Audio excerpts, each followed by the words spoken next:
Ya teman-teman, balik lagi sama saya dan di sini saya kedatangan suatu thermal paste. Jadi mana brand terbaru lah. Tapi jangan salah, ini tuh salah satu sub brand dari thermal paste yang terkenal, yaitu adalah Thermal Greasy.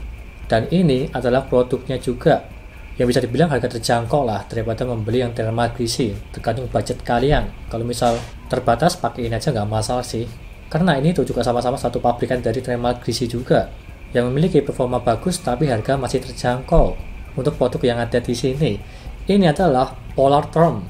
Ada dua seri sih, X8 dan juga X10 untuk saat ini. Dan aku juga penasaran apakah ini bagus atau tidak kalau kita tes menggunakan thermal paste yang ada di sini juga. Ada 4 sih, dari segi harga murah dan juga lumayan lah untuk thermal paste-nya. Karena emang stoknya baru menipis di beberapa thermal paste di studio, nggak masalah untuk yang itu. Tapi kita cek aja nanti apakah ada perbedaan jauh atau tidak menggunakan thermal paste terbaru yang ada di sini, Polar Therm, atau bisa dibilang adiknya Thermal Greasy lah untuk ini. Kurang lebih seperti itu. Dan seperti biasa, sebelum saya jelaskan apa saja spek yang ada di sini dan juga mereviewnya, jangan lupa klik subscribe di pojokan bawah tuh ya, tinggal diklik seperti itu. Lanjut untuk yang pertama di sini, ini ada X8 dan juga X10 cuma di 2 gram ya yang saya pegang ini. Tapi untuk tipenya ada banyak sih, ada yang 2 gram, 5 gram, 10 gram, maupun yang 40 gram. Dan tentunya di harga yang berbeda-beda. Kalau yang lebih banyak itu lebih murah. Seperti contoh yang ada di sini ya. Yang pertama di X8. Untuk harga 2 gramnya, seperti gambaran yang ada di sini, dia tuh di harga 45 ribuan. Kalau yang X10 di 2 gram di 55 ribu. Cuma terpaut di 10 ribu lah untuk yang ada di sini keduanya. Dan yang paling mahal di 40 gram di harga 500 ribuan.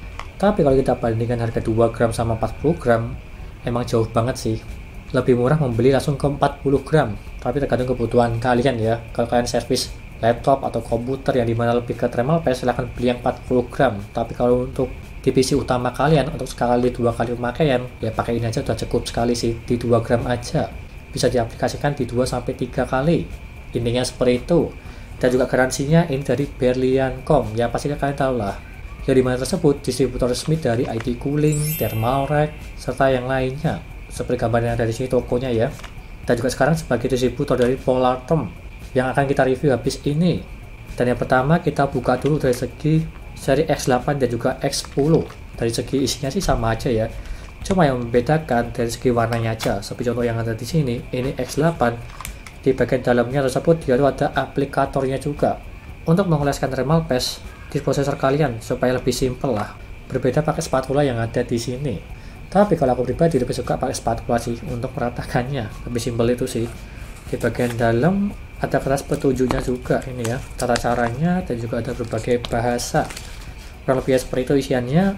Ada spatulanya dan juga alat untuk mengaplikasikannya serta thermal paste-nya. Di bagian thermal paste tersebut nggak ada tulisan X8 atau S10 ya. Tapi kalau yang membedakan yang X10, untuk yang ini dia itu berwarna biru dari segi ujungnya maupun dari segi aplikatornya serta spatulanya. Kalau kertasnya ya sama aja ya. Tapi yang membedakan kalau yang X10 berwarna biru, kalau yang X8 berwarna putih. Kurang lebihnya seperti itu perbedaannya.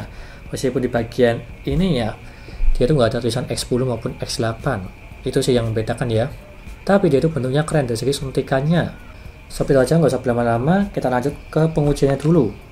Menggunakan komponen yang ada di sini sebagai pengujiannya, satu menggunakan Core i7 Gen 12 12700F dan juga menggunakan SatMugen 6 sebagai CPU coolernya. Intinya seperti itu. Dan kita bandingkan dengan thermal paste yang ada di sini dan juga gambaran hasil pengujian ada di sini. Lanjut yang pertama, dari segi pengujian minimalnya, yang dimana dalam posisi tidak ngapa-ngapain di desktop, diam aja, yang dimana Polar Therm X8 dan juga X10 dia tuh sama-sama mendapatkan di 30 derajat untuk yang ini. Dan kalau kita bandingkan dengan thermal paste yang lain, dia tuh sama-sama mendapatkan di 31 derajat dari segi mereknya SAT, Arctic, seri LK maupun seri HY. Cuma berbeda di 1 derajat aja untuk ini. Dan lanjut dari segi maksimalnya, kalau kita lihat yang paling dingin dia tuh di Polar Therm X10 mendapatkan maksimal di 86 derajat. Untuk yang ini saya tes di Cinebench dari yang mentok paling tinggi dan juga wattnya di 174 watt ya di prosesor Core i7 Gen 12 dan suhu paling tingginya di 86 derajat untuk ini terbilang paling bagus daripada yang lainnya.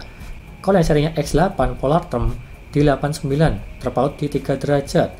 Kalau kita bandingkan dari segi brand-brand yang lainnya, yang mendekati cuma di Arctic MX4, cuma terpaut di 2 derajat aja, dari 86 ke 88. Kalau yang mereknya Side Elixir 2, terpaut di 3 derajat, dan apalagi di serinya thermal paste yang murah, di seri LK6 maupun HY510, bisa sampai di belasan derajat untuk yang ini. Meskipun beda tipis dari segi Side Elixir 2 maupun Arctic MX4, tapi intinya, suhunya lebih dingin dari segi Polartherm X10 untuk yang ada di sini. Kalau yang serinya X8, dia itu kurang lebih hampir sama seperti Arctic MX4 lah. Dari segi minimalnya terpaut 1, tapi dari segi maksimalnya juga terpaut 1. Bisa menang Polartherm maupun Arctic. Dan kalau kita bandingkan dengan thermal paste yang murah, serinya HY510, ya nggak usah ditanya sih untuk yang itu ya. Pasti sangat jauh sekali, apalagi terpaut di 14 derajat dari segi X10 ke HY510. Dan lebih rekomen membeli thermal paste yang pasti-pasti aja, jangan yang merek-merek Cina-Cina yang nggak jelas lah.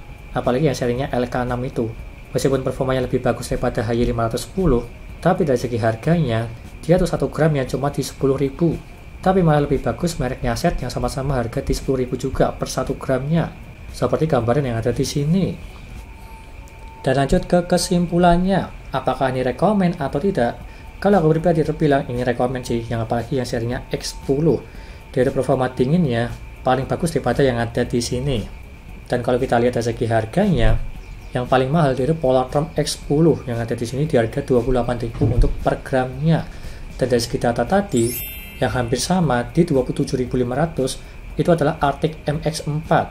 Tapi dari segi performanya lebih bagusan Polartherm X10 yang dimana minimalnya terpaut 1 derajat dan juga maksimalnya terpaut di 3 derajat dan juga maksimalnya terpaut di 2 derajat. Terdapat perbedaan sedikit meskipun di harga 500 rupiah perbandingannya. Kurang lebihnya seperti itu. Itu aja dari saya. Semoga bermanfaat. Kalau berminat silahkan beli aja. Linknya ada di deskripsi untuk yang ini. Polartherm X8 dan juga X10. Dan terima kasih sudah menonton dan juga jangan lupa like dan subscribe dan nantikan video lainnya mengenai review part PC seperti contoh yang ada di sini thermal paste, CPU cooler, hard disk maupun yang lainnya. Terima kasih sudah menonton.